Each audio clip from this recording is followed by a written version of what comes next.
ہوتا ہے۔ تو اس طرح میرے عزیزو یہ دو موتیں ہر انسان دیکھتا ہے، یا وہ جنت کے فرشتوں کا استقبال دیکھتا ہے یا جہنم کے فرشتوں کی مار اور پٹائی کو سہتا ہے۔ رابعہ بصری رحمۃ اللہ علیہ کا انتقال ہونے لگا تو انہوں نے رات کو فوت ہوئی تو انہوں نے اپنی خادمہ کو بلا کے فرمایا کہ کسی کو بتانا نہیں، جب میں مر جاؤں تو پڑوس میں 2-4 کو بلا کر نا میرا جنازہ پڑھوا دینا، اور جس کرتے میں تہجد پڑھتی تھی وہی میرا کفن بنا دینا، اور صبح بے شک لوگوں کو بتا دینا، میرے مرنے کے بعد میری میت کو رکھنا نہیں، فوراً دبا دینا۔ تو ان کا انتقال ہوا تو انہوں نے پڑوس کے 2-4-10-20 آدمی بلائے اور ان کو تدفین تجہیز سب کچھ ہو گئی۔ صبح شور مچا کہ وہ رابعہ بصری کا انتقال ہو گیا۔ تو اگلے دن وہ خواب میں اس خادمہ کو ملی اور کہا بیٹی تیری بڑی مہربانی، تو نے میری وصیت کے مطابق عمل کیا۔ اس نے دیکھا کہ انہوں نے ایک خوبصورت سبز لباس پہنا ہوا ہے، تو وہ فرمانے لگی، انہوں نے سوال کیا کہ آپ کے ساتھ قبر میں کیا ہوا؟ تو وہ کہنے لگی کہ میرے پاس منکر نکیر آئے تھے اور مجھ سے کہنے لگے من رب کی، تیرا رب کون ہے؟ تو میں نے کہا سبحان اللہ، 40 برس جس کو میں نہ بھولا سکی اس کو 4 ہاتھ زمین میں آ کے میں بھول جاؤں گی۔ ان کا 42 برس کی عمر میں انتقال ہوا تھا۔ تو وہ کہنے لگے سبحان اللہ، جس کو میں 40 برس نہ بھولا سکی میں اسے 4 ہاتھ زمین کے اندر آ کے بھول جاؤں گی۔ تو منکر نکیر کہنے لگے اس کا کیا حساب لینا؟ پھر انہوں نے پوچھا کہ وہ آپ کا وہ کرتا کہاں گیا تہجد والا جس میں آپ کو کفن دیا تھا؟ کہا وہ اللہ نے مجھ سے لے لیا ہے اور میرے اعمال کے خزانے میں رکھ دیا ہے، قیامت کے دن میرا وہ کرتا بھی میرے ترازو میں تولا جائے گا، اور مجھے یہ لباس پہنایا ہے جو جنت کا لباس ہے۔ یہ بھی ایک موت ہے۔ اس طرح بھی لوگ مرتے ہیں۔ اور دوسری بھی ایک موت ہے، ہمارے علاقے کی بتا رہا ہوں، اپنے علاقے کی۔ ایک زمیندار مر گیا، اس کی قبر کھودی، ساری بچھوؤں سے بھری ہوئی، ایسے جیسے چیونٹیاں پھر رہی ہوتی۔ تو انہیں وہ بند کر کے دوسری کھودی، ساری بچھوؤں سے بھری ہوئی۔ پھر وہ بند کر کے تیسری کھودی، ساری بچھوؤں سے بھری ہوئی۔ قبرستان میں اتنے بچھو کہاں سے آ گئے؟ یہ زمین کے بچھو نہیں ہے، یہ آخرت کی بلائیں ہیں جس کے ساتھ اب اسے قیامت تک رہنا ہے اور گزارا کرنا ہے۔ تو یہ 2 طرح کی موتیں روزانہ لوگ مرتے ہیں، روزانہ لوگ مرتے ہیں۔ جب نماز کا وقت ہوتا ہے ملک الموت ساری دنیا کا چکر لگاتا ہے اور دیکھتا ہے کون پڑھ رہا ہے کون نہیں پڑھ رہا، کون پڑھ رہا ہے کون نہیں پڑھ رہا۔ جو نماز کی پابندی کرتا ہے اس کی موت آسانی سے ہوتی، جو نماز میں غفلت کرتا ہے اس کے ساتھ موت کے وقت شدت اور سختی اختیار کی جاتی۔ تو بھائیو یہ ایک جسم ہے، ایک روح ہے۔ روح باقی رہنے والی چیز ہے، جسم مٹ جاتا ہے، پھر اللہ سے قیامت کے دن نیا جسم عطا فرمائے گا، ایک نیا جسم دیا جائے گا۔ روح وہی ہے جو اللہ کے خزانوں میں جمع ہو جاتی ہے۔ نافرمان کی سیاہ کالی روح ہوتی، فرما بردار کی روشن چمکدار روح ہوتی ہے۔ تو اللہ نے کچھ تقاضے جسم کے رکھے ہیں اور کچھ روح کے رکھے ہیں۔ جسم کے تقاضے پورے نہ کرو تو یہ پریشان ہو جاتا ہے، روح کے تقاضے پورے نہ کرو تو یہ پریشان ہو جاتی۔ روح کی پریشانی جسم سے زیادہ ہے، چونکہ روح کی طاقت جسم سے زیادہ ہے۔ جسم مٹی سے بنا ہے، اس کی غذا بھی مٹی سے نکلتی ہے۔ روح آسمان سے ہے، اس کی غذا بھی آسمان سے ہے۔ روح کا تعلق جب تک اللہ سے نہیں جڑتا اس سے بھوک اور پیاس لگتی رہتی ہے۔ جسم کو جب تک روٹی اور پانی نہ ملے یہ تڑپتا اور پریشان رہتا ہے۔ جیسے اللہ تعالیٰ نے ہمارے جسم میں روٹی اور پانی کی طلب کو بے ساختہ رکھ دیا ہے۔ میں بیان کے دوران بھی پانی پی رہا ہوں، آپ دیکھ رہے ہیں کہ میرا حلق سوکھ جاتا ہے، مجھے طلب محسوس ہوتی ہے پانی، حلق سوکھتا ہے پانی کی طرف بھاگتے ہیں، بھوک لگتی ہم روٹی کی طرف بھاگتے ہیں۔ یہ ایک ایسا اندر میں آٹومیٹک سسٹم ہے کہ ہم اس کو آف نہیں کر سکتے۔ یہ سوتے سوتے بھی بھوک کی وجہ سے آنکھ کھل جاتی، سوتے سوتے پیاس کی وجہ سے آنکھ کھل جاتی ہے۔ یہ ایسا خود اللہ تعالیٰ نے ساختہ نظام بنایا ہے کہ آپ اپنے جسم میں روٹی اور پانی کی طلب کو نہیں نکال سکتے۔ میرے عزیزو ٹھیک اسی طرح اللہ نے انسانی روح میں اپنی طلب رکھ دی ہے اور اپنے رسول کی طلب رکھ دی ہے. یہ دو طلب ایسی ہیں کہ یہ آپ کے جسم روح سے نکل نہیں سکتی. جیسے بھوکا روٹی نہ کھا لے، پیاسا پانی نہ پی لے، اسے چین نہیں آ سکتا. وہ روح جو اللہ اور اس کے رسول سے نہ آشنا ہے، جب تک وہ وہاں تک پہنچ نہیں جاتی اسے چین نہیں آ سکتا، اس کا اندر پریشان رہے گا. 1997 میں جب جنید جمشید سے میری پہلی ملاقات ہوئی تو اس نے مجھ سے یہ سوال کیا کہ مولوی صاحب، ایک پاکستانی نوجوان جس گلیمر کو خوابوں میں دیکھتا ہے، وہ گلیمر تو مجھے زندگی میں ویسے ہی حاصل ہے. میرے چاروں طرف زندگی کا رقص ہے اور میری زندگی کی ہر خواہش، السلام علیکم، ویلکم بیک ٹو مسلم سیرہ. ایسے ہی بیانات سننے کے لیے ہمارے چینل کو سبسکرائب کریں اور بیل آئیکن کو ضرور دبائیں. شکریہ. تمنا پوری ہے، اس کے باوجود میرے اندر اندھیرا ہے، میرے اندر خلا ہے. مجھے لگتا ہے میں وہ کشتی ہوں جس کا کوئی ساحل نہیں، جس کی کوئی سمت نہیں، جس کا کوئی گھاٹ نہیں. یہ کیوں ہے؟ میرے ساتھ تو ایسا نہیں ہونا چاہیے. ایک عام لڑکا تو کہتا ہے ہائے کاش یہ ہوتا، اس کو وہ نہیں ہو رہا تو پھر وہ پریشان ہے، ہائے یہ ہوتا، ہائے وہ ہوتا. تو میں تو ہائے نہیں کرتا ہوں، میری تو ہر لذت اور خواہش میرے سامنے تشتری میں سجا کے پیش کی جا رہی.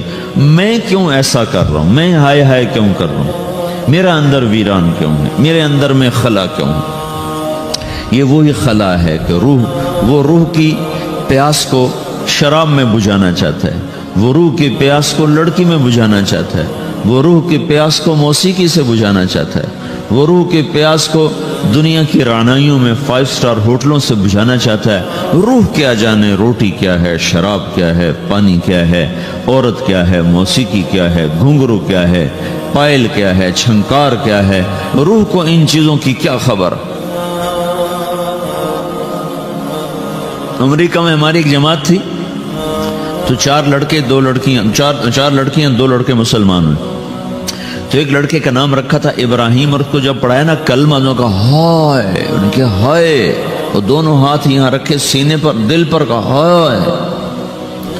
تو ہمارے ساتھی ہیں ڈاکٹر اختر، وہ کہنے لگا کیا ہوا کیا ہوا؟ کہنے لگا جب سے ہوش سنبھالا یہ جگہ خالی تھی، یہ تیرے کلمہ پڑھانے پر بھر گئی ہے کہ میری خوشی سے ہائے نکل گئی. یہ جگہ خالی رہے گی، یہاں شراب نہیں پہنچ سکتی، یہاں نغمہ اور موسیقی نہیں پہنچ سکتے، یہاں تالے لگے ہوئے ہیں، یہاں تک کوئی آواز نہیں جا سکتی. دل کے تاروں پر ایک ہی نغمہ چڑھ سکتا ہے اور وہ اللہ کی یاد کا ہے اور اللہ کی محبت کا ہے اور اللہ کے رسول کی محبت کا ہے. باقی کوئی مضراب ایسا نہیں جو ان تاروں کو چھیڑ سکے، باقی کوئی چیز، آواز ایسی نہیں جو دل کی دنیا پر جا کر دستک دے سکے. یہاں بند دروازے ہیں، یہاں صرف اللہ پہنچے گا، اللہ کے رسول کا تعلق پہنچے گا، باقی کوئی چیز یہاں نہیں جا سکتی. تو چونکہ آج ہمارا علم غلط ہو گیا ہے، پنکھا بند کرو، ہمارا علم غلط ہو گیا ہے، تو ہم نے ان دنیا کی چیزوں کو سب کچھ سمجھ کر اس کی دوڑ لگانا شروع کر دی ہے. تو روح آسمان سے ہے، اس کا تعلق اللہ سے بناؤ بھائیو. اللہ کا تعلق پائے بغیر نہ کوئی مرد مکمل ہے نہ کوئی عورت مکمل ہے. اور چونکہ براہ راست اللہ کو کوئی پا نہیں سکتا، چونکہ وہ ہمارے سامنے نہیں، اس کے اور ہمارے درمیان لاکھوں کروڑوں پردے حائل ہیں، تو اللہ اپنے بندوں میں سے ایک کو منتخب کر کے اپنا رسول بناتا ہے، اس پر اپنا آپ کھول دیتا ہے، پھر اسے کہتا ہے جا لوگوں کو بتا کہ یہ زندگی اللہ کو پسند ہے. وہ اللہ کا جو رسول ہے وہ بندوں اور رب کے درمیان واسطہ بن جاتا ہے. اللہ نے ہمیں حضرت محمد صلی اللہ تعالی علیہ وسلم جیسا رسول دے دیا. اللہ تعالیٰ نے اپنا آپ کسی کو نہیں دکھایا. موسیٰ علیہ السلام پہ ایک تجلی پڑی، ان کو 40 دن ہوش نہیں آیا. 40 دن اللہ سے ضد کرنے لگے، رب ارنی انظر الیک، اللہ میں تجھے دیکھنا چاہتا ہوں. اللہ تعالیٰ نے کہا موسیٰ یہ ہو نہیں سکتا. موسیٰ علیہ السلام اللہ کے نبی نے فرمایا لاڈلے نبی تھے، اللہ پاک سے ضد کر لیا کرتے تھے. پھر کہنے لگے نہیں یا اللہ میں نے ایک دفعہ تو ضرور دیکھنا ہے. تو اللہ تعالیٰ نے کہا اچھا تم ایسا کرو، میں طور پہ تجلی ڈالوں گا، فَإِنِ اسْتَقَرَّ مَكَانَهُ فَسَوْفَ تَرَانِي، تو میں تجلی ڈالتا ہوں طور پر، اگر طور کھڑا رہا تو بھی دیکھ لے گا. تو اب اللہ خود سامنے نہیں آیا، صرف ایک تجلی اللہ کے عرشوں کے اوپر سے آنا شروع ہوئی ہے، بیچ میں آپ فاصلہ گنے، اور پھر وہ آ کر فلما تجلی ربہ للجبل، پھر وہ جبل پر پہاڑ پر آئی ہے، جعلہ دکا، وہ پہاڑ ریزہ ریزہ ہو کر ہواؤں میں بکھر گیا، وخر موسیٰ صعقا، اور موسیٰ علیہ السلام بے ہوش ہو کے گرے، اور جب ہوش آیا فلما افاقا، ہوش آتے کہنے لگے سبحانک یا اللہ تو پاک بے عیب، میں تیرے بارگاہ میں توبہ کرتا ہوں، میں واقعی نہیں دیکھ سکتا ہوں۔ ہاں کلام کا شرف ملا ہے، زیارت نہیں ہوئی۔ اللہ تعالیٰ نے حضرت محمد صلی اللہ تعالی وسلم کو مکہ سے اٹھایا اور بیت المقدس تک پہنچایا سواری پر، کہ دنیا اسباب کی ہے، یہاں سبب اختیار کیا، سواری کے پر بٹھا کر وہاں پہنچایا، اور اس کے بعد جب اوپر بلایا ہے تو پھر براق کی ضرورت نہیں پڑی، اوپر قدرت کا جہان ہے، اوپر اپنی قدرت سے بلایا ہے۔ یہ بیچ میں دیکھو نا کتنا بڑا، اب اگر ہوا سے اوپر چلے جاؤ، یہ 500 میل ہوا کا غلاف ہے، اس سے اگر اوپر چلے جائیں گے نا تو آپ خود بم بن کے پھٹ جائیں گے ایک دھماکے کے ساتھ، چونکہ ہر انسان کے اوپر ہوا کا ایک پریشر ہے، کوئی 280 من کے قریب ہر انسان کے اوپر ہوا کا پریشر ہے۔ اس پریشر کو توڑنے کے لیے میرے اندر خود ایک پریشر بنا ہوا ہے جو اس کو توڑ رہا ہے۔ جب یہ ہوا کا پریشر میرے اوپر سے ریلیز ہو جاتا ہے تو میرا اندر کا اپنا پریشر بم کی طرح پھٹے گا اور مجھے پرزے کر دے گا۔ اس لیے وہ خلائی لباس بنایا جاتا ہے جس میں وہ مصنوعی پریشر دیا جاتا ہے تاکہ اوپر جا کر یہ پھٹ نہ جائیں۔ ہمارے نبی جس کرتے اور تہمد میں تھے اسی کرتے اور تہمد سے بیت المقدس سے چلے ہیں، اور ہوا کو نہیں پار کیا، 7 آسمان ہی پار کر لی۔ اور پہلے آسمان پر حضرت آدم علیہ السلام نے استقبال کیا ہے، اور دوسرے آسمان پر حضرت عیسیٰ علیہ السلام، زکریا علیہ السلام، یحییٰ علیہ السلام نے استقبال کیا ہے، تیسرے آسمان پر حضرت یوسف علیہ السلام نے استقبال کیا ہے، چوتھے پر حضرت ادریس علیہ السلام نے استقبال کیا ہے، پانچویں پر ہارون علیہ السلام نے استقبال کیا، اور چھٹے پر موسیٰ علیہ السلام نے استقبال کیا، اور ساتویں آسمان پر ایک بیت اللہ دیکھا ہے جس کا طواف ہو رہا ہے۔ استقبال کو کوئی موجود نہیں، ایک بڑے میاں ایسے ٹیک لگا کے بیت اللہ کی یوں ٹیک لگا کے بیٹھے ہیں، گوٹھ مار کے، دونوں ہاتھوں کے ایسے گوٹھ مار کے بیٹھے ہیں، ان کی سفید داڑھی ہے، وہ نہیں اٹھے ہیں۔ باقی تو نبی بھی سامنے کھڑے ہوتے تھے استقبال کو، لیکن یہ بزرگ نہیں اٹھے ہیں۔ تو آپ نے پوچھا یہ کون بزرگ ہیں؟ تو جبریل نے کہا یہ آپ کے دادا ابراہیم علیہ السلام ہیں۔ آپ خود چل کے آگے گئے ہیں، وہ قریب آئے تو وہ اٹھے اور آپ کو گلے لگایا، ماتھا چوما، پیار کیا۔ سارے نبیوں نے استقبال کے دوران کہا تھا ہمارے بھائی آ گئے، مرحبا ہمارے بھائی آ گئے، لیکن جب ابراہیم علیہ السلام سے ملاقات ہوئی تو انہوں نے فرمایا مرحبا میرا بیٹا آ گیا، مرحبا میرا بیٹا آ گیا ہے۔ اور یہ جو حالانکہ مرتبہ تو ابراہیم علیہ السلام کا چھوٹا ہے، ہمارے نبی کا مرتبہ بلند ہے، لیکن رشتے میں ابراہیم علیہ السلام کا مرتبہ بلند ہے اور ہمارے نبی کا مرتبہ چھوٹا ہے۔ ابراہیم علیہ السلام اوپر جا کر دادا بن رہے ہیں اور یہ نیچے پوتا پڑ پوتا بن رہے ہیں، تو رشتے کی نسبت میں آپ چھوٹے ہیں وہ بڑے ہیں، مرتبے اور مقام میں تو اللہ کے بعد آپ کا اور آپ کے سامنے کوئی ہے نہیں، بس اوپر اللہ اور نیچے اللہ کا رسول ہے، باقی سبھی نیچے ہیں۔ لیکن یہ امت کو سبق دینا تھا کہ اللہ تعالیٰ کو معلوم تھا کہ آنے والی یہ جو نسل ہے یہ ماں باپ کے نافرمان ہوں گی، چونکہ انہیں صرف پیسہ کمانا، آپ کا بھی قصور نہیں، آپ کو ٹیکسٹائل سکھائی جا رہی، کوئی ماں باپ کی تعظیم تو نہیں سکھائی جا رہی ہے، اور خود آپ کے ماں باپ نے آپ کو نہیں بتایا کہ ماں کسے کہتے ہیں، باپ کسے کہتے ہیں۔ جس چیز نے بتانا تھا وہ آپ نے پڑھا نہیں، وہ تو دین نے بتانا تھا، قرآن نے بتانا تھا، سیرت نبی نے بتانا، وہ سیرت آپ نے پڑھی نہیں، قرآن آپ نے پڑھا نہیں۔ آپ کا سارا زور لگا پہلے وہ ایف ایس سی کو پاس کرنے میں، پھر ٹیکسٹائل میں آ گیا تو اب دھاگا کیسے بنتا ہے، آپ کا سارا علم ہے کہ دھاگا کیسے بنتا ہے، یہ علم آپ نہیں پڑھ رہے کہ انسان کیسے بنتا ہے، یہ مشین کیسے چلتی، آپ یہ سیکھ رہے ہیں، یہ انسان کیسے چلے یہ کسی ادارے میں نہیں سکھایا جا رہا۔ وہ اداروں کا یہ موضوع ہی نہیں کہ انسان بناؤ، اداروں کا موضوع ہے بس روبوٹ بناؤ جنہیں بس دھاگا بنانا آتا ہو، کسی کو دوائی بنانی آتی ہو، کسی کو حل بنانا آتا ہو، کسی کو بم بنانا آتا ہو، کسی کو کپڑا بنانا آتا ہو، کسی کو لوہا بنانا آتا ہو، کسی کو سونا ڈھالنا آتا ہو، کسی کو زمین کا سینہ چیرنا آتا ہو۔ تو یہ جو ضروریات زندگی ہیں یہ مقاصد میں تبدیل ہو کر ہم معیار انسانیت سے انتہائی پستیوں میں چلے گئے ہیں، وہ پتہ نہیں کہاں جا کے گم ہو گئے۔ تو اللہ تعالیٰ نے ابراہیم علیہ السلام کی طرف حضور کو چلوایا تاکہ یہ پیغام ملے کہ ماں باپ کا ایک مقام ہے، ایک مرتبہ ہے جس کو کھو دینا سب سے بڑی ہلاکت ہے، اور جس کی ناقدری سب سے بڑی تباہی ہے۔ ہمارے نبی پاک صلی اللہ تعالی وسلم سے جب پوچھا گیا یا رسول اللہ قیامت کب آئے گی، تو آپ نے ارشاد فرمایا یہ اللہ کو پتہ ہے۔ تو اس نے پوچھا یا رسول اللہ کوئی نشانی بتائیں، تو آپ نے فرمایا جب ماؤں کو اولاد ذلیل کرنے لگ جائے تو قیامت آ جائے گی۔ یہ کیا کہہ دیا ہے؟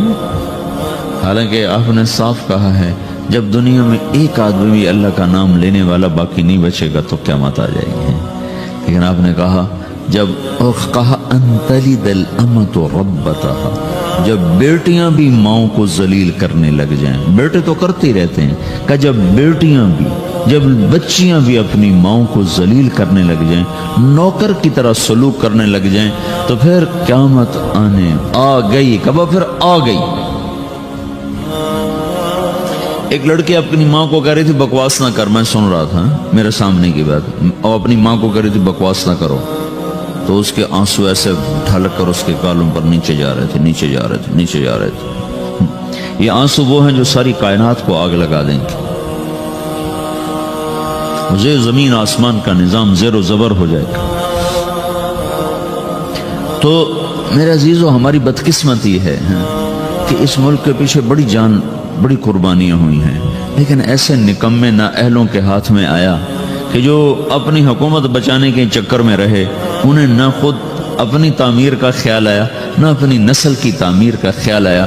پیسے کا کم ہو جانا تو کوئی اتنا بڑا نقصان نہیں، نسل کا گم ہو جانا اس سے بڑا کوئی نقصان کوئی۔ نوجوان نسل کو منزل کا ہی نہ پتا ہو، ان کے سامنے کوئی ہدف ہی نہ ہو، صرف پیسہ اور صرف پیسہ اور صرف پیسہ، اس کے سوا وہ کچھ جانتے نہ ہوں، تو وہ قوم برباد ہو گئی جن کی نسل اپنی اقدار بھول گئے، اپنے معیار بھول گئے، اپنی عزت کے پیمانے اپنے ہاتھوں سے توڑ دیے، اور صرف شہوت کے غلام بن گئے۔ ناچنا گانا، شراب، زنا، یہ سارے معاشرے کا کلچر بن جائے، اس معاشرے کو ہلاکت سے کوئی چیز نہیں بچا سکتی۔ کبھی وہ معاشرہ، کیونکہ وہ ابھی تک اللہ نے کسی کو اپنی حکومت میں شریک نہیں بنایا ہے، اور نہ وہ آئندہ بنانے والا ہے۔ یہ دھرتی اللہ کی ہے، یہ آسمان اللہ کا ہے، یہاں وہ ہوتا ہے جو اللہ چاہتا ہے، یہاں وہ ہوتا ہے جو اللہ کا امر ہوتا ہے، یہاں وہ نہیں ہو سکتا جو میں اور آپ چاہیں۔ اور میرے اللہ کا فیصلہ ہے کہ جب نافرمانی ہوگی اللہ دھو دے گا، جب بے حیائی آئے گی اللہ تعالیٰ کی طرف سے جھاڑو چلے گا۔ پہلی قومیں اس لیے ہلاک نہیں کہ ٹیکنالوجی میں مار کھا گئی تھی۔ فرعون کو ٹیکنالوجی میں مار کھا کے سمندر میں غرق ہوا تھا، وہ کتنے لاکھوں کا لشکر لے کر تعاقب میں چلا تھا، اور اللہ تعالیٰ نے ایک پل میں فَأَخَذْنَاهُ وَجُنُودَهُ فَنَبَذْنَاهُمْ فِي الْيَمِّ وَهُوَ مُلِيمٌ، اللہ نے پکڑ کے پانیوں میں ڈالا اور ہمیشہ کے لیے عبرت کا نشان بنایا۔ عاد ہود علیہ السلام کی قوم اتنی طاقتور قوم تھی، وہ لمبے لمبے ان کے قد تھے، 300 سال تک ان کی جوانی چلتی تھی۔ ایک ہوا کے ذریعے سے اللہ نے ان کو اڑایا اور ان کے کھوپڑیاں پھاڑ کے رکھ دیں، آپس میں ٹکرا کے ان کے سر الگ کر دیے، دھڑ الگ کر دیے۔ صالح علیہ السلام کی قوم پہ فرشتے نے چیخ ماری، عیسیٰ علیہ السلام کی قوم کو اللہ نے کھڑے کھڑے خنزیر بنا دیا، وَجَعَلَ مِنْهُمُ الْقِرَدَةَ وَالْخَنَازِيرَ، اور بنو اسرائیل کے پورے ایک علاقے کے لوگوں کو اللہ تعالیٰ نے رات میں کہا کونوا قردۃ خاسئین، رات میں سب کو اللہ تعالیٰ نے بندر بنا دیا۔ لوط علیہ السلام کی قوم پہ 5 عذاب اللہ تعالیٰ نے اٹھا کے مارے کہ ایک آدمی اللہ نے۔ السلام علیکم، ویلکم بیک ٹو مسلم سیرہ۔ ایسے ہی بیانات سننے کے لیے ہمارے چینل کو سبسکرائب کریں اور بیل آئیکن کو ضرور دبائیں۔ شکریہ۔ اس میں زندہ نہ چھوڑا، سب کو جا کے تہ خاک کے پہنچا کر اوپر ایک گندا پانی ان پہ مسلط کر دیا، جس کو ڈیڈ سی کہتے ہیں۔ یہ اتنا گاڑا ہے کہ اس میں چھلانگ بھی لگاؤ تو کوئی نہیں ڈوبتا ہے، اتنا گاڑا وہ پانی ہے، اس میں ڈوبتا کوئی نہیں۔ وہ کوئی 70 مربع میل میں پھیلا ہوا علاقہ ہے، میں گیا ہوں وہاں۔ وہ اللہ نے جب وہ جبریل نے زمین کو اٹھایا نا، اٹھا کے زمین پہ مارا، وہ سارا پہاڑی علاقہ ہے، لیکن ایک دم ایک جگہ پہنچ کر یوں نشیب آ جاتا ہے، یوں ایسے نشیب، ادھر بھی پہاڑ ادھر بھی پہاڑ، اور بیچ میں ایسے ایک وادی ہے جو کو 300 میل لمبی ہے۔ جب اللہ تعالیٰ نے جبریل نے اللہ کے امر سے قوم لوط کی قوم کو زمین پہ پھینکا، مارا، تو اس زور سے وہ زمین پر گرے کہ دائیں بائیں 300 میل میں زمین دھنس گئی، نیچے دھنس گئی۔ جب اب آپ کوئی پتھر زمین پہ پھینکو نا تو تھوڑی تھوڑی زمین چاروں طرف سے نیچے بیٹھ جاتی۔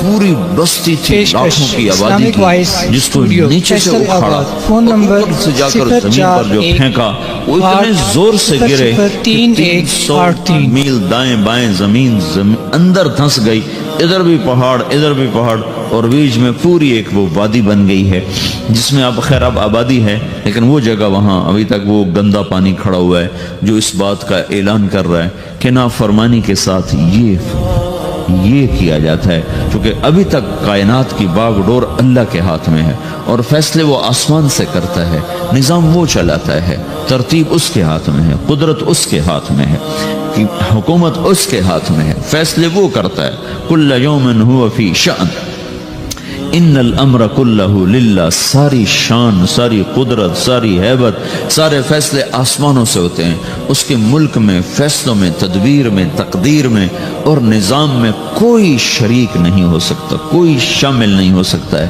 تو بھائیو وہ جب ناراض ہوتا ہے تو زمین و آسمان کو زیر و زبر کر دیتا ہے، اور جب وہ راضی ہوتا ہے تو زمین و آسمان کی برکتوں کے دروازے کھول دیتا ہے۔ تو اللہ تعالیٰ نے ہمیں حضرت محمد صلی اللہ تعالی علیہ وسلم جیسا راہبر دیا جس نے قیامت تک آنے والی ایک ایک چیز کو آنکھوں سے دیکھ کے بتا دیا۔ آپ کو اللہ تعالیٰ نے جنت دکھائی، جہنم دکھائی، پر جنت جہنم تو بڑی چھوٹی چیز ہے۔ میں یہ کہہ رہا تھا کہ اللہ تعالیٰ نے ہمارے نبی کو وہ آنکھ عطا فرمائی کہ ساتوں آسمان سے اٹھا کر، سدرۃ المنتہا سے اٹھا کر، عرش کے اوپر سے اٹھا کر، سارے 70,000 سے مراد بے شمار 70,000 بے شمار جو پردے تھے اللہ اور خلقت کے درمیان، وہ سارے اٹھا کر اللہ اپنی ذات کے ساتھ سامنے آ گیا تھا اپنے نبی کی۔ حضرت ابن عباس نے پوچھا یا رسول اللہ رأیت ربک؟ قال رأیت نورک، آپ نے اپنے رب کو دیکھا یا رسول اللہ؟ کہا ہاں میں نے دیکھا، میں نے اس کے نور کا، اس کے جمال کا میں نے مشاہدہ کیا۔ وہ آنکھ کتنے علم رکھتی ہے جو اللہ کو دیکھ لے، وہ کان کتنے طاقتور ہیں جو اللہ کی آواز سن لے، وہ سینہ کتنا طاقتور ہے جو اللہ کی تجلیات کو ہضم کر جائے۔ دیکھو نا موسیٰ علیہ السلام پہ تجلی آئی پہاڑ سے لوٹ کر آئی ہے، ہوش نہیں آیا ہے، یہاں سیدھا اللہ کی ذات عالی کا دیدار ہے، اور اللہ کو آنکھ دیکھ رہی ہے، کان سن رہا ہے، زبان بات کر رہی۔ التحیات للہ والصلوات والطیبات، یہ اللہ تعالیٰ سے یہ بات ہو رہی، آگے جواب آ رہا ہے السلام علیک ایہا النبی ورحمۃ اللہ وبرکاتہ۔ اس کے جواب میں ہمارے نبی فرما رہے ہیں السلام علینا وعلی عباد اللہ الصالحین۔ یہ مکالمہ اللہ کے سامنے دیکھتے ہوئے، اللہ کی سنتے ہوئے، کتنا عظیم رسول اللہ تعالیٰ نے بنایا۔ پھر مکالمہ ہو رہا ہے یا اللہ ابراہیم کو آپ نے خلیل بنایا، اور موسیٰ علیہ السلام کو آپ نے کلیم بنایا، اور داؤد علیہ السلام کو آپ نے لوہا نرم کر کے دیا، اور سلیمان علیہ السلام کو یا اللہ آپ نے ہوا تابع کر کے دی، اور عیسیٰ علیہ السلام کو یا اللہ آپ نے مردے زندہ کر کے دیے۔ تو یا اللہ میرے لیے کیا ہے؟ یہ اللہ صرف ساتھ بات ہو، اتنا لمبا چوڑا مکالمہ ہو رہا ہے۔ تو آگے اللہ تعالیٰ جواب میں ارشاد فرما رہا ہے اولیس قد آتیتک افضل من ذلک کلہ، اے میرے نبی میں نے تمہیں سب چیز سے اعلیٰ چیز عطا کی ہے، اللہ ذکرت الا ذکرت معی، قیامت تک تیرا میرا نام اکٹھا رہے گا، جدا نہیں ہو سکتا۔ سب سے اعلیٰ چیز قربت دے دی، جب میں نے آپ کو اپنے قریب کر لیا، اب یہ لا الہ الا اللہ کے ساتھ محمد الرسول اللہ جڑ گیا ہے، اب یہ کبھی نہیں مٹ سکتا۔ اللہ کو پانے کے لیے کوئی راستہ نہیں، محمد الرسول اللہ سند ہیں، ڈگری ہیں۔ کیوں بھائی؟ ادھر بازار، ادھر کسی مل میں کوئی چلا جائے گا جی میں ٹیکسٹائل انجینئر ہوں مجھے رکھ لو، تو سب سے پہلی چیز وہ کیا کہیں کہ آپ کے پاس ڈگری ہے؟ پاکستان میں 2 کالج ہیں، ایک یہاں ایک دوسرا کہاں ہے؟ کراچی میں ہے۔ تو سب سے پہلی چیز جو آپ سے مانگیں گے نا، کہیں گے آپ اپنے ڈگری دکھاؤ، تو آپ وہاں جیلی سند پیش کر سکتے؟ جیلی سند کے ساتھ آپ کو کوئی رکھے گا؟ وہ کہیں گے جی آپ ہمیں ڈگری لاؤ۔ یہ ڈگری، یہ سند، یہ ایک ضمانت ہے کہ یہ آدمی صحیح جانتا ہے، اس کے عالم ہونے کی ضمانت نہیں ہے۔ صرف اس بات کی ضمانت ہے کہ یہ آدمی صحیح راستے پر ہے، صحیح چیز کو اس نے حاصل کیا ہوا ہے۔ MBBS کی ڈگری دکھاؤ گے، وہ ویسے کوئی بیٹھ جائے پھٹا لگا کے تو پکڑ کے جیل میں ڈال دیں۔ تو اللہ تک پہنچنے کے لیے صرف ایک راستہ، وہ حضرت محمد صلی اللہ تعالی وسلم کی پاک زندگی ہے۔ اسے چھوڑ کر، اس سے ہٹ کر کوئی اللہ تک پہنچنے کا دعویٰ کرے تو بھائیو وہ گمراہی پر ہے، وہ صحیح راستے پر نہیں ہے، وہ اللہ کو نہیں پا سکتا، وہ اللہ تک نہیں جا سکتا۔ اللہ تک جانے کے لیے صرف حضرت محمد صلی اللہ تعالی وسلم کی پاک زندگی ہے۔ اب اس کی حفاظت اللہ کے ذمے تھی کہ چونکہ آپ کی زندگی نے نمونہ بننا تھا تو اللہ تعالیٰ نے اس کو قیامت تک کے لیے محفوظ کر دیا، تاکہ اس میں کوئی آج کے دور کا ٹیکسٹائل کا لڑکا کہے جی اللہ کو کیسے راضی کروں، تو یہ دیکھو یہ قرآن ہے جس کے زیر و زبر میں کوئی تبدیلی نہیں کر سکا، اور یہ اللہ کے محبوب کی سیرت اور زندگی ہے جس میں آج تک کوئی دجال اپنی طرف سے کوئی چیز داخل نہیں کر سکا۔ یہ سکہ بند چیز ہے، اس کے پیچھے چلو گے تو اللہ ملے گا، عورتیں چلیں گی ملے گا، مرد چلیں گے ملے گا۔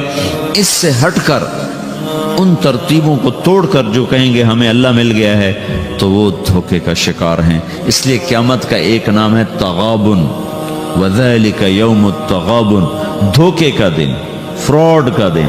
فراڈ کا دن کیا مطلب؟ اس دن نافرمان کہیں گے ہائے ہمارے ساتھ دھوکا ہو گیا، ہائے ہمارے ساتھ دھوکا ہو گیا، ہم دھوکے میں مارے گئے۔ تو اس دن ایک پکار چل رہی ہوگی، دھوکا ہو گیا، دھوکا ہو گیا، دھوکا ہو گیا، فراڈ ہو گیا، ہم کیا تھے، ہم کیا سمجھتے رہے، نکلا کیا، ہم کدھر جا رہے تھے، پہنچے کہاں۔ تو یہ ایک نام قیامت کا یوم التغابن بھی رکھا گیا ہے کہ اس دن ہر نافرمان اپنے دھوکے سے نکلے گا، لیکن اس دن بات ختم ہو چکی ہوگی، مہلت ختم ہو چکی ہوگی۔ تو میرے عزیزو، حضرت محمد صلی اللہ تبارک و تعالی علیہ وسلم کی پاک زندگی وہ اللہ تک پہنچنے کے لیے نمونہ ہے۔ آپ کی پیدائش سے لے کر وفات تک ساری زندگی اللہ تعالیٰ نے محفوظ کر دی ہے، ایسی محفوظ کی ہے کہ نہ کسی بادشاہ کی ایسے تاریخ لکھی گئی، نہ کسی بڑے وزیر کی ایسے تاریخ لکھی گئی، نہ کسی سائنسدان کی، نہ کسی دانشور کی، نہ کسی مفکر کی، نہ کسی شاعر کی۔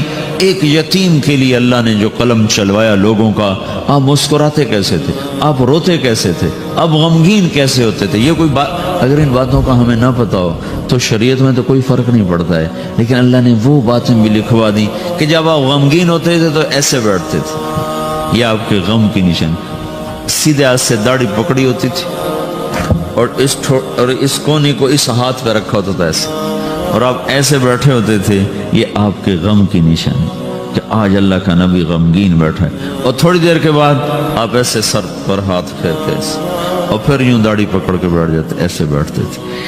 اتنی باریک، اگر مثلا یہ چیز آپ کو مجھے معلوم نہ ہو تو ہمارے کیا فرق پڑتا ہے، لیکن اللہ نے ایک ہی حبیب بنایا، ایک ہی، اس سے محبت کی، اس سے عشق کیا، پھر اس کی زندگی کو اللہ تعالیٰ نے خود، اس کی ساری اداؤں کو اللہ تعالیٰ نے خود، آپ کہاں مسکرائے کہ دانت ظاہر ہوئے، آپ کہاں مسکرائے کہ داڑھیں بھی ظاہر ہوئیں، یہ بھی لکھا کہ آپ کی داڑھ مبارک بھی نظر آ رہی تھی، جب آپ ہنس رہے تھے تو آپ کی داڑھیں بھی نظر آ رہی تھیں، جب آپ ہنس رہے تھے تو صرف آپ کے دانت نظر آ رہے تھے، آپ کس جگہ پر کیسا روئے، ہچکیوں سے روئے یا آنسوؤں سے روئے، یا آپ نے ٹھنڈی آہ بھری، یہ اتنی چھوٹی چھوٹی باریک باتوں کو بھی اللہ تعالیٰ نے محفوظ کر کے لکھوا دیا۔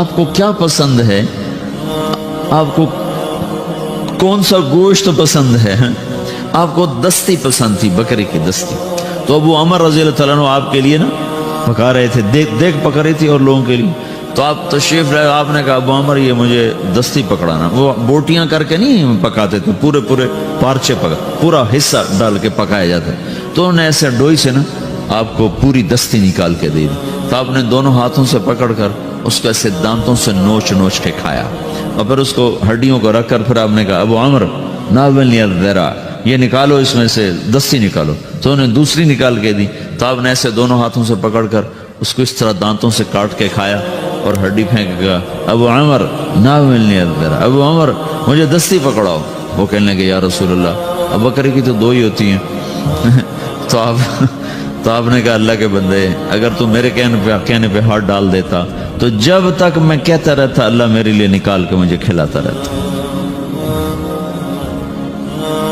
آپ کو شہد کا شربت پسند تھا, کھجور کا شربت پسند تھا, انگور کا پھل پسند تھا, برنی کھجور پسند تھی, اجوا کھجور پسند تھی, بے روحا کا ٹھنڈا پانی پسند تھا, سفید لباس آپ کو پسند تھا, قمیص آپ کا پسندیدہ لباس تھا, چال میں آپ کے عاجزی اور مسکنت تھی, پاؤں چھوٹے رکھتے تھے, چال میں تیزی ہوتی تھی, گردن جھکی ہوتی تھی, نظر اٹھا کے نہیں چلتے تھے, مردوں میں بھی بیٹھتے ہوئے آپ کی نظر نہیں اٹھتی تھی چہ جائے کہ کوئی عورت سامنے آ جائے. اس مخلوط تعلیم نے بے حیائی کو ایسا بھڑکایا ہے کہ آگ لگا کے رکھ دی. مسلمان ہماری ایک زندگی ہے, ہم مغرب کے غلام نہیں ہیں, بن گئے اپنے کرتوتوں کی وجہ سے بن گئے, تو پھر جو غلام ہوتا ہے اس کی اپنی کوئی اقدار نہیں ہوتی, جو آقا کہے گا اسے وہی کرنا ہے.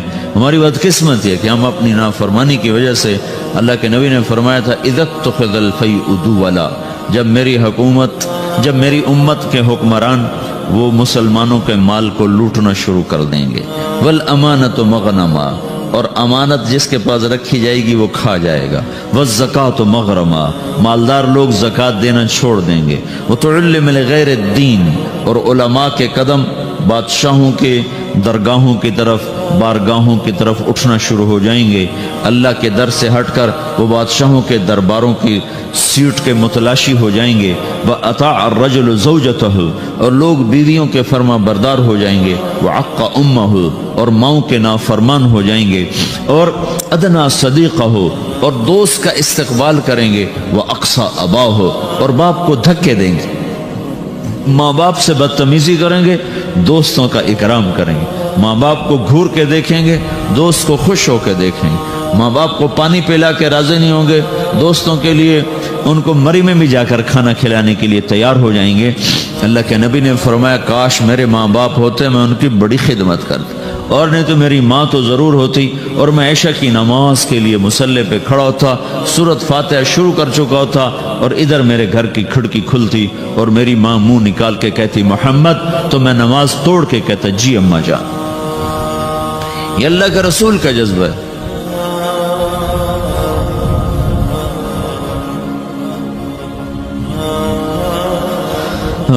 ابو ہریرہ رضی اللہ عنہ جہاد پر تیار ہو گئے. ان کی ماں نے کہا بیٹا مجھے اکیلے چھوڑ کے تو نہ جا. کہا نہیں, اللہ کے نبی نے کہا میں نے جانا ہے. تو انہوں نے کہا میں تجھے اپنے دودھ کا واسطہ دیتی ہوں جو میں نے تمہیں پلایا ہے, مجھے چھوڑ کے نہ جا. کہا نہیں میں نے جانا ہے, اور ہتھیار سجا لیے. ان کی ماں نے اللہ کے نبی کو پیغام بھیجا کہ میں نے ابو ہریرہ کو دودھ کا واسطہ دیے پھر بھی نہیں رکا.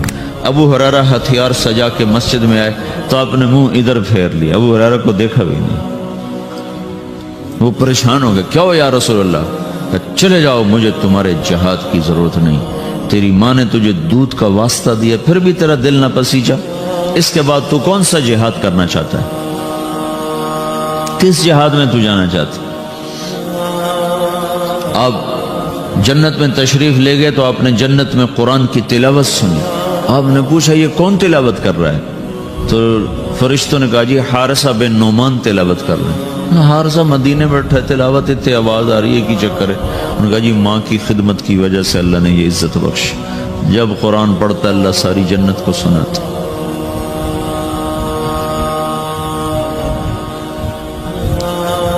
اور ایک صحابی کی بیوی نے پیغام بھیجا یا رسول اللہ میرے خامد مر رہے ہیں, کلمہ نہیں پڑھ. صحابی اور کلمہ نہ پڑھا جائے. السلام علیکم, ویلکم بیک ٹو مسلم سیرہ. ایسے ہی بیانات سننے کے لیے ہمارے چینل کو سبسکرائب کریں اور بیل آئیکن کو ضرور دبائیں. شکریہ. صحابی کلمہ نہ پڑھا جائے. ساری دنیا کے ابدال قطب صحابی کے پاؤں کی خاک کے برابر. تو آپ نے پوچھا ماں باپ میں کون زندہ؟ کہا جی ماں زندہ ہے. کہا ناراض ہے؟ کہا جی ناراض ہے. تو آپ نے اس کی ماں کو پیغام بھیجا کہ علقمہ, ان کا نام تھا علقمہ, میں آپ سے ملنا چاہتا ہوں. وہ خود آ گئی. تو آپ نے فرمایا تم علقمہ سے ناراض ہو؟ کہا جی ناراض ہو. کیا ناراضگی ہے؟ کہ یا رسول اللہ مجھے اس کے دین کا کوئی گلہ نہیں, بہت نیک ہے, بدتمیز ہے, زبان سے جب بولتا ہے تو دل توڑ دیتا ہے, زبان کا بدتمیز ہے, اور کچھ نہیں. صرف زبان کی تیزی، بلاؤ تو کھانے کو آتا۔ اس جوانی میں یہ ایسا ہی لہجہ ہوتا ہے نوجوانوں کا اپنے ماں باپ کے ساتھ، کیسے کاٹنے کو آتے ہیں، کھانے کو آتے ہیں۔ یہ تو صحابی کا کلمہ روکا پڑا، میرے آپ کے ساتھ کیا ہو؟ اگر تم نے ماں باپ کو ایسے بدتمیزی سے بولنا سیکھ لیا تو کیا کرو گے مرتے وقت؟ تمہاری ٹیکسٹائل تو نہیں تمہارے کام آنے کی قبر میں۔ اگر تم صرف ٹیکسٹائل انجینئر ہو تو مکڑی تم سے بہتر ٹیکسٹائل انجینئر، کیسا دھاگا بناتی اور کیسا نقشہ بناتی۔ تو آپ نے کہا معاف کرو گی؟ کہا نہیں، میں نہیں معاف کروں گی۔ تو آپ نے حضرت بلال سے کہا بلال لکڑیاں اکٹھی کرو اور علقمہ کو آگ لگاؤ۔ وہ کہنے گے یا رسول اللہ، وہ کہنے گے آپ علقمہ کو آگ لگائیں گے؟ کہا ہاں۔ تو معاف نہیں کرے گی نا تو یہ سیدھا دوزخ میں جائے گا، اور میں جلا دوں گا تو دوزخ سے بچ جائے گا۔ تو کہنے گے نہیں، اتنا تو میرا حوصلہ نہیں کہ میں یہ دیکھ سکوں، میں اسے معاف کرتی ہوں۔ یہ کہنا تھا میں معاف کرتی ہوں تو علقمہ کی زبان پہ کلمہ جاری ہو گیا، اور ساتھ ہی ان کا انتقال ہو گیا۔ پھر آپ نے اس کا جنازہ پڑھایا، پھر آپ نے فرمایا جس نے ماں باپ کو دکھ دیا اس پہ اللہ کی لعنت، فرشتوں کی لعنت، زمین آسمان کی لعنت، نہ نماز قبول ہوگی نہ روزہ نہ صدقہ۔ تو آپ نے فرمایا کہ جس وقت میری امت میں مائیں ذلیل ہوں گی، باپ در بدر ہوں گے، ٹھوکر کھائیں گے، دوستوں کی عزت اور اکرام ہوگا اور باپ کو ذلیل کیا جائے گا، وساد القبیلۃ فاسق ہوں، اور قبیلے کا سردار فاسق و فاجر ہوگا، وکان رئیس القوم ارذلہم، اور حکومت نکمے انسانوں کے ہاتھ میں ہوگی، وَأُكْرِمَ الرَّجُلُ مَخَافَةَ شَرِّهِ، ایک دوسرے کو سلام کریں گے اندر میں بغض بھرا ہوا ہوگا، ایک دوسرے کو سلام کریں گے اندر میں کوئی نہ کوئی مفاد بھرا ہوا ہوگا، اور وَارْتَفَتِ الْأَصْوَاتُ فِي الْمَسَاجِدِ، اور مسجدوں میں لڑائیاں شروع ہو جائیں گی، وَظَهَرَتِ الْقَيْنَاتُ وَالْمَعَازِفُ، اور ساری امت گانے بجانے میں ڈوب جائے گی۔ یہ وہ دور ہے جب سوائے قرآن کے کسی گھر میں کسی چیز کی آواز نہیں آتی تھی، اور اب آگے دیکھ کے بتا رہے تھے کہ ایک وقت آنے والا ہے جب ساری امت موسیقی میں ڈوب جائے گی۔ ظہرت القینات، اور گانے والیاں معزز ہو جائیں گی، محترم ہو جائیں گی، والمعازف، اور گانے کے آلات، سارے ٹیکسٹائل کے ہاسٹل میں میوزک کی آواز چاروں طرف گونج رہی ہے۔ میں نے ہاسٹل لائف گزاری ہے، میوزک کیسے گونجتا ہے میں خود اس دور سے گزرا ہوں، لیکن میں تو جانور تھا، مجھے تو پتہ نہیں تھا، اور اس طرح تبلیغ کا کام بھی کوئی نہیں تھا کہ ہمیں آ کے کوئی بتاتا اور سمجھاتا۔ تمہیں تو ہم بتا رہے ہیں، یہاں آ کے بیان کیا تھا جنید جمشید نے، یہ ایگریکلچر یونیورسٹی میں، تو میں بھی ساتھ تھا، تو کہنے لگا دیکھو میرے عزیزوں، میں گانے والا ہوں، میں توبہ کر چکا ہوں، تم سننے سے ہی توبہ کر لو۔ یہ کیسے دیوانے ہیں جو کہتے ہیں موسیقی روح کی غذا ہے، یہ روح کی غذا ہوتی تو میں چھوڑ دیتا، بلا تم روٹی چھوڑ دو گے، پانی چھوڑ دو گے، تمہیں کوئی لاکھ تقریریں کریں تو روٹی چھوڑ دو گے، پانی چھوڑ دو گے، تو جو چیز روح کو تقویت پہنچائے اسے کون چھوڑے گا؟ روح کو تقویت پہنچانے کے لیے صرف تم ایک دفعہ کہتے نا اللہ، تو تمہاری روح کا رواں رواں سرشار ہو جاتا، جب کہتے نا لا الہ الا اللہ، تو تمہاری ساری روح میں نغمے نغمے گونجنے لگتے۔ تو اس نے کہا میں گانے والا توبہ کر چکا، تو سننے والی بھی تو توبہ کرو، کہ ظہرت القینات والمعازف، گانے والیاں معزز، گانے موسیقی عام، وشربت الخمور، اور شراب پی جائے گی۔ وَلَانَ آخِرُ هَذِهِ الْأُمَّةِ اول، میں لاہور میں تھا، ایک بڑے افسر کہنے لگے جی قرآن میں کہاں لکھا ہے شراب حرام ہے؟ میں نے کہا قرآن میں کہاں لکھا ہے زنا حرام ہے؟ دکھا دو کہیں قرآن میں لکھا ہو کہ زنا حرام ہے۔ چلو زنا تو ایک مسلمان بھی کر سکتا ہے، شراب ایک مسلمان بھی پی سکتا ہے، سارے قرآن میں کہیں دکھا ہو کہ لکھا ہو شرک حرام ہے، پتھر کی پوجا حرام ہے۔ اللہ کے بندو، تم نے انگریزی پڑھی ہے، تم نے عربی نہیں پڑھی، تم عربی کا محاورہ کیسے سمجھ سکتے؟ ایک حرام کرتے ہو، ایک اس کو حلال کہتے، ایک شراب پینا ایک اس کو حلال کہنا، ایک نماز نہ پڑھنا ایک اس کو حلال کہنا، یہ تو اسلام سے ہی باہر نکل گئے۔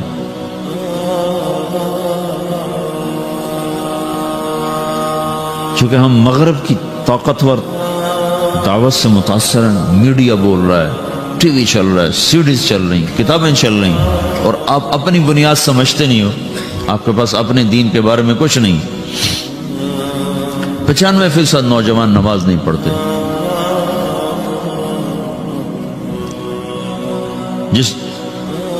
جس نماز کو آپ نے کہا جعلت قرۃ عینی فی الصلاۃ، میری آنکھوں کی ٹھنڈک نماز ہے، اور کربلا کی تپتی ہوئی ریت اور جھلستی ہوئی ہوا اور کائنات کا سب سے سنگین واقعہ روح پذیر ہو رہا ہے، سب سے بڑے ظلم کی داستان لکھی جا رہی اور آل رسول کے سر کٹ رہے ہیں، اور کائنات کا سب سے پاک خون دھرتی پر بہ رہا ہے، اور کائنات کی سب سے پاک ہستی کے سینے میں تیر پار ہو رہے ہیں، اور اس کے سامنے اس کی نسل ذبح ہو رہی ہے، اور سورج ڈھلتا ہے اور نماز کا وقت آتا ہے تو انہوں نے زہیر ابن القین جو آپ کے رائٹ سائڈ کے جھنڈا بردار تھے، ان سے کہا جاؤ ان سے کہو نماز پڑھنے دو.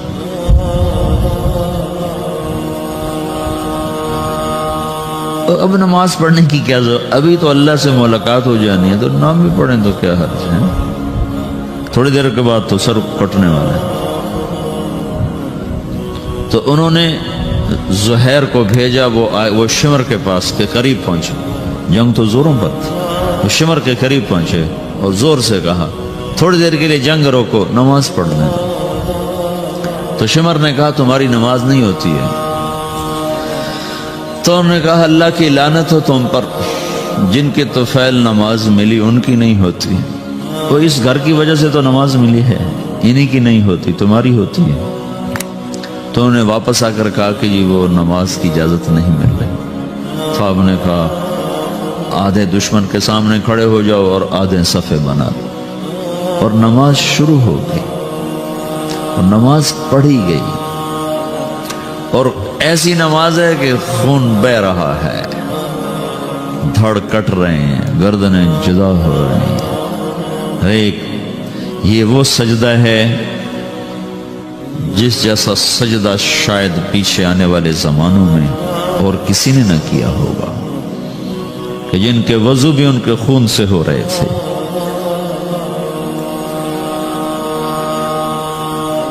جن کے مسلح وہ کربلا کی تپتی ہوئی ریت بن رہی تھی. 95% لوگ نماز نہیں پڑھتے.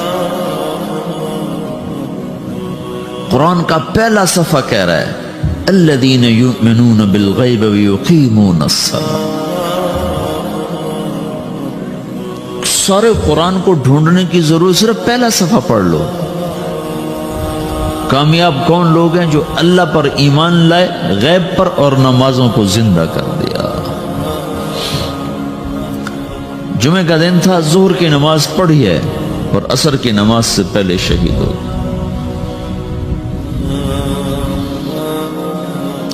اور حضرت عامر بن عاص رضی اللہ تعالیٰ عنہ مصر کے لڑائی میں امیر تھے، تو انہوں نے عیسائیوں نے پیغام بھیجا جمعہ تمہارا دن ہے، ہفتہ یہود کا دن ہے، اتوار ہمارا دن ہے، پیر کے دن جنگ ہو. ٹھیک. تو جمعے کی نماز ہو رہی تھی اور انہوں نے بدعہدی کی اور اچانک حملہ کر دیا. دوسری رکعت میں کھڑے تھے، پہلی ہو چکی تھی جب عیسائیوں نے آ کر حملہ کیا ہے. پیچھے حملہ ہوا ہے، آگے نماز ہو رہی ہے. اب نماز توڑ دینے کا عین حکم آ چکا ہے، نماز توڑ دو، بعد میں پڑھ لو. اور ابھی ان کا جواب دو. ایک آدمی نے نماز نہیں چھوڑی، کٹتے رہے، نماز نہیں چھوڑی. اور سرار لشکر عمرو بن عاص خود نماز پڑھا رہے تھے. اس ایک رکعت میں 2 صفیں پوری کٹ گئیں. سارے مصر کی جنگوں میں 5 برس میں اتنے لوگ شہید نہیں ہوئے جتنے اس نماز کی ایک رکعت میں شہید ہوئے. اور تم لوگ صرف اچھے بھلے نمازی امتحان میں نماز چھوڑ دیں گے، پڑھائی کا زور پڑ گیا، پڑھائی کا زور پڑ گیا. پیچھے دھڑ کٹ رہے ہیں، سر تن سے جدا ہو رہے ہیں، اور آگے آدمی نماز میں کھڑا مرنے کو تیار ہو. کتنا دھن جگرا چاہیے اس کے لیے. جو قوم یہ تاریخ رکھتی ہو، اسی قوم کی 95% نوجوان نسل سجدے سے انکار کر چکی. تو تمہارا یہ پیسہ تمہیں کیا عزت دے گا؟ تمہاری ٹیکسٹائل تمہیں کہاں پہنچا سکتی ہے جب تم اللہ اور اس کے رسول سے ہی باغی ہو جاؤ گے؟ مال کی کیا بات، اللہ نے فرعون کو دے دیا تھا، قارون کو دے دیا تھا، حامان کو دے دیا۔ آج یہود کو اللہ نے اتنا رزق دیا ہوا ہے تو کیا اللہ یہودیوں سے خوش ہو گیا؟ شدید ترین عذاب میں مبتلا ہے ہونے والی نسل ہے یہود کی۔ تو میرے بھائیو، اللہ کو مطلوب بناؤ، اللہ کو، اس کو سامنے رکھ کر زندگی کا سفر طے کرو۔ اس میں چاہے ٹیکسٹائل انجینئر بنو، چاہے ڈاکٹر بنو، چاہے تم تاجر بنو، سائنسدان بنو، زمیندار بنو، منزل تو سامنے رکھو، کہاں جانا ہے وہ تو سامنے رکھو گے۔ اچانک موت آ جائے کیا پلے ہوگا؟ ایک بڑی اچھی وہ ماڈرن فیملی کا نوجوان نا کراچی میں تبلیغ میں لگ گیا، داڑھی رکھی تو ساری فیملی ان کی لڑکیاں جین پہننے والی کھٹے بال۔ السلام علیکم، ویلکم بیک ٹو مسلم سیرہ۔ ایسے ہی بیانات سننے کے لیے ہمارے چینل کو سبسکرائب کریں اور بیل آئیکن کو ضرور دبائیں۔ شکریہ۔ تو ساری فیملی نے اس کے اوپر چڑھ داڑھی کٹاؤ، داڑھی کٹاؤ، داڑھی کٹاؤ۔ وہ ساری فیملی کا پریشر نہ سہ سکا اور اس نے داڑھی منڈا دی۔ 4 مہینے بعد مر گیا۔ تو اس کا باپ اس کے سرانے کھڑا ہو کے کہہ رہا تھا، اگر مجھے پتا ہوتا تیری اتنی مختصر زندگی ہے تو میں یہ کام تجھ سے کبھی نہ کرواتا۔ ارے ظالم، ارے بے وقوف، اپنے ہاتھوں سے تو نے اپنے بیٹے کو ہلاک کر دیا۔ زندگی مختصر ہو یا لمبی ہو، طریقہ تو میرے نبی کا چلنے والا ہے۔ امام حسین نے کیوں حکومت کو ٹھکرا دیا، ساری اولاد ذبح کرا دی؟ یہ سودا میں مجھے قبول نہیں۔ حالانکہ ان کی جنت کا فیصلہ تو ماں کی گود میں ہو چکا تھا۔ آپ نے کہا حسن اور حسین جنت کے نوجوانوں کے سردار ہیں۔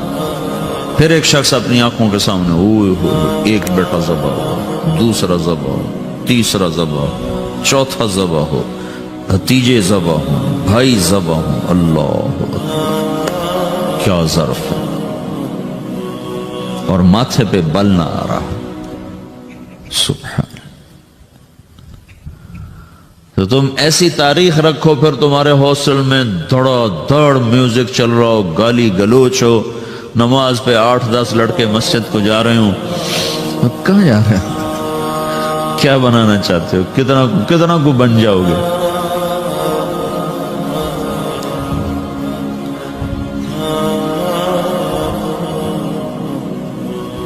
کوئی ہم بے نام مخلوق ہوتے، کوئی ہماری تاریخ نہ ہوتی، کوئی ہمارا ماضی نہ ہوتا، ہمیں پتہ نہ ہوتا کہ ہم کس قافلے کے بچھڑے ہوئے لوگ ہیں، تو پھر جو مرضی کرتے، لیکن کیا کریں، بھول ہی گئے۔